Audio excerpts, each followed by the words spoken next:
Chapter 1 of Animal Farm by George Orwell.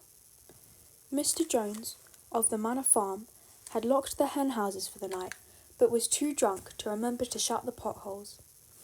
With the ring of the light from his lantern dancing from side to side, he lurched across the yard, kicked off his boots at the back door, drew himself a last glass of beer from the barrel in the scullery, and made his way up to bed, where Mrs. Jones was already snoring. As soon as the light in the bedroom went out, there was a stirring and fluttering all through the farm buildings. Word had gone around during the day that old Major, the prize middle white boar, had a strange dream on the previous night and wished to communicate it to the other animals. It had been agreed that they should all meet in a big barn as soon as Mr. Jones was safely out of the way. Old Major, so he was called, though the name was under which had been exhibited was the Willingdon Beauty, was so highly regarded on the farm that everyone was quite ready to lose an hour's sleep in order to hear what he had to say. At one end of the big barn, on a sort of raised platform, Major was already ensconced on his bed of straw, under a lantern which hung from a beam. He was 12 years old, and had lately grown rather stout, but he was still a majestic-looking pig, with a wise and benevolent appearance, in spite of the fact that his tushes had never been cut. Before long, the other animals began to arrive and make themselves comfortable after their different fashions. First came the 3 dogs, Bluebell, Jessie, and Pincher, and then the pigs, who settled down in the straw, and then immediately in the front of the platform. The hens perched themselves in the window-sills, the pigeons fluttered up to the rafters, the sheep and cows lay down behind the pigs and began to chew the cud.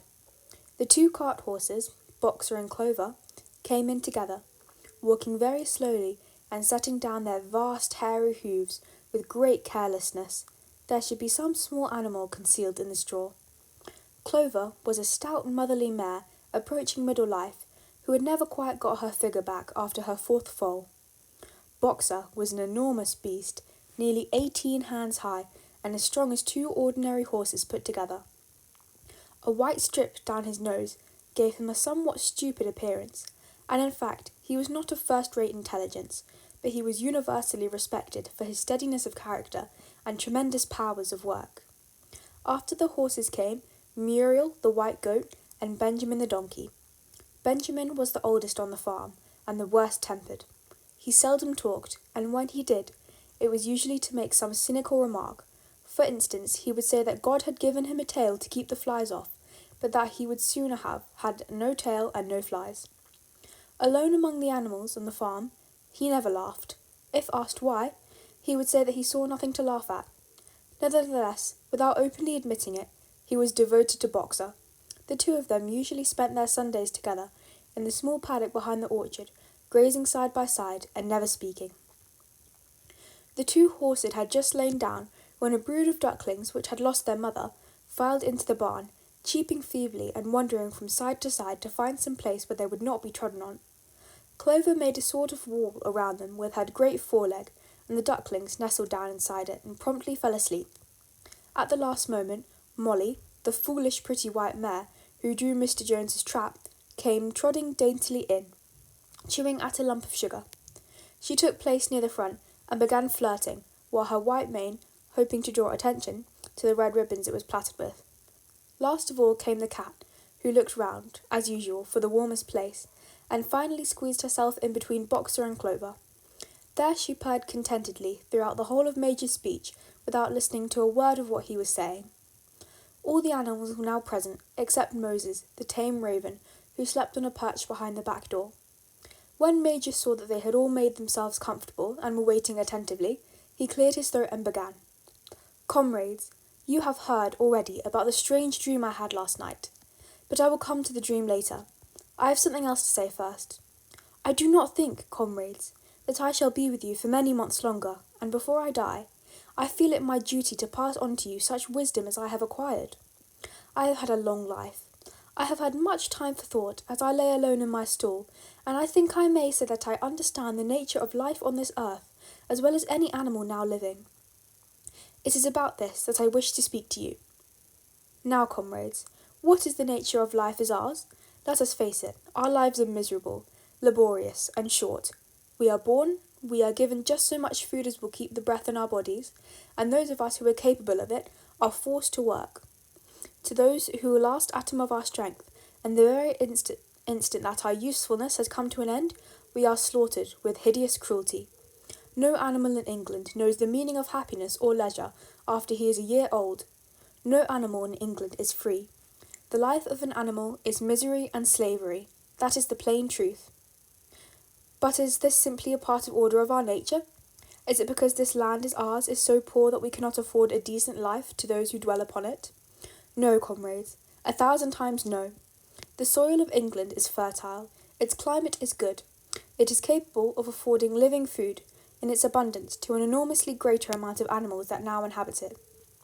This single farm of ours would support a dozen horses, 20 cows, hundreds of sheep, and all of them living in comfort and dignity now that are almost beyond our imagination.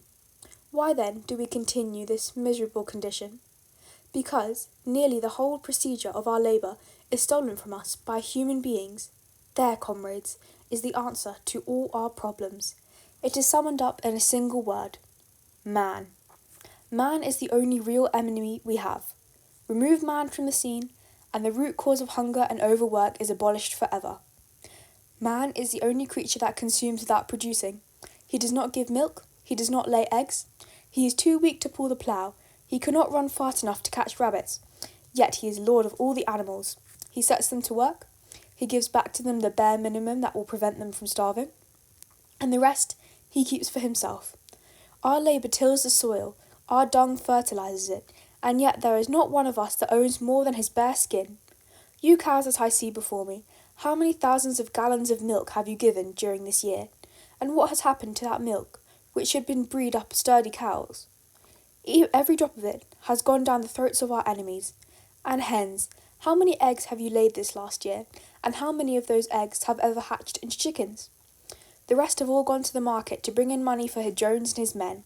And you, Clover, where are those 4 foals who you bore, who you should have been the support and pleasure of your old age? Each was sold at a year old. You will never see one of them again. In return for your 4 confinements or in all your labour fields, what have you except your bare rations and a stall? And even the miserable lives we lead are not low to reach the natural span. For I myself do not grumble, for I am one of the lucky ones. I am 12 years old, and I have had over 400 children. Such is the nature of life of a pig. But no animal escapes the cruel knife in the end. You young porkers, who are sitting in front of me, every one of you will scream your lives out at the block within a year. To that horror we all must come. Cows, pigs, hens, sheep, every one. Even the horses and dogs have no better fate. You, boxer, the very day those great muscles of yours lose their power, Jones will sell you to the knacker, who will cut your throat and boil you down for the foxhounds. As for the dogs, when they grow old and toothless, Jones ties a brick around their necks and drowns them in the nearest pond. It is not crystal clear, then, comrades, that all of the evil of this life of ours spring from the tyranny of human beings? Only get rid of man, and the produce of our labour would be our own. Almost overnight we could become rich and free. What then must we do? Why work night and day for bloody soul and body over the throat of the human race? That is my message to you, comrades. Rebellion. I do not know when that rebellion will come. It might be in a week or in 100 years, but I know, as surely as I see this straw beneath my feet, that sooner or later justice will be done. Fix your eyes on that, comrades, throughout the short remainder of your lives, and above all, pass on this message to mine who those come after you, so that future generations shall carry on the struggle until it is victorious. And remember, comrades, your resolution must never falter, no argument must lead you astray.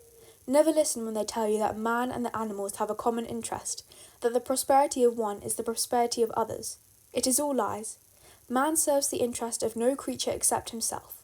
And among us animals, let there be perfect unity, comrades. Except all men are enemies, all animals are comrades. At this moment there was a tremendous uproar. While Major was speaking, 4 large rats had crept out of their holes and were sitting on the hindquarters, listening to him. The dog had suddenly caught sight of them, and it was only by a swift dash for their holes that the rats had saved their lives. Major raised his trotter for silence. "Comrades," he said, "here is a point that must be settled. The wild creatures, such as rats and rabbits, are they our friends or our enemies? Let us put it to the vote. I propose this question to the meeting. Are the rats comrades? The vote was taken at once, and it was agreed by an overwhelming majority that rats were comrades. There were only 4 dissentants, the 3 dogs and the cat, who was afterwards discovered to have voted on both sides. Major continued, I have little more to say. I merely repeat, remember, always your duty of enmity towards man and all of his ways. Whatever goes upon 2 legs is an enemy. Whatever goes upon 4 legs or has wings is a friend. And remember also that in fighting against man, we must not come to resemble him. Even when you have conquered him, do not adopt his vices. No animal must ever live in a house or sleep in a bed or wear clothes or drink alcohol or smoke tobacco or touch money or engage in trade. All the habits of man are evil, and above all, no animal must ever tyrannize his own kind. Weak or strong, clever or simple, we are all brothers. No animal must ever kill any other animal. All animals are equal. And now, comrades, I will tell you about my dream of last night. I cannot describe that dream to you. It was a dream of earth as it will be when man had vanished. But it reminded me of something that I had long forgotten. Many years ago, when I was a little pig, my mother and the other sows used to sing an old song of which I knew only the tune and the first 3 words.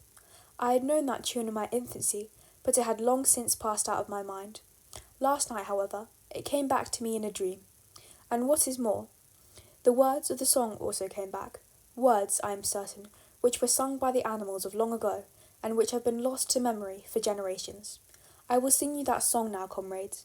I am old, and my voice is hoarse, but when I have taught you the first tune, you can sing it better for yourselves. It is called Beasts of England. Old Major cleared his throat and began to sing. As he had said, his voice was hoarse, but he sang as well enough of a stirring tune, Clementine and La Cucaracha. The words ran, Beasts of England, beasts of Ireland, beasts of every land and clime, hearken to my joyful tidings of the golden future time. Soon or late the day is coming, tyrant man shall be overthrown, and the fruitful fields of England shall be trod by beasts alone.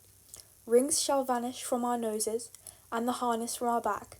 Bit and spur shall rust forever, cruel whips shall no more crack. Riches more than mind can picture, wheat, barley, oats and hay, clover beans and mangel wurzels shall be upon ours that day. Bright will shine the fields of England, purer shall its waters be, sweeter yet shall blow its breezes on the day that sets us free. For that day we all must labour, though we die before it break. Cows and horses, geese and turkeys, all must toil for freedom's sake. Beasts of England, beasts of Ireland, beasts of every land and clime, hearken well and spread my tidings of the future golden time. The singing of this song threw the animals into the wildest excitement. Almost before Major had reached the end, they had begun singing it for themselves. Even the stupidest of them had already picked up the tune and a few of the words, and as for the clever ones, such as the pigs and dogs, they had the entire song by heart within a few minutes. And then, after a few preliminary tries, the whole farm burst out into Beasts of England with tremendous unison. The cows lowed it, the dogs whined it, the sheep bleated it, and the horses whinnied it, the ducks quacked it. They were so delighted with the song that they sang it right through 5 times in succession, and might have continued singing it all night if they had not been interrupted. Unfortunately, the uproar awoke Mr. Jones, who sprang out of bed, making sure that there was a fox in the yard. He seized the gun, which always stood in the corner of his bedroom, and let fly a charge of number 6 shot into the darkness. The pellets buried themselves in the wall of the barn, and the meeting broke up hurriedly. Everyone fled to his own sleeping place. The birds jumped onto their perches, the animals settled down in the straw, and the whole farm was asleep in a moment. That is Chapter 1 of Animal Farm. Look out for the stars. Bye.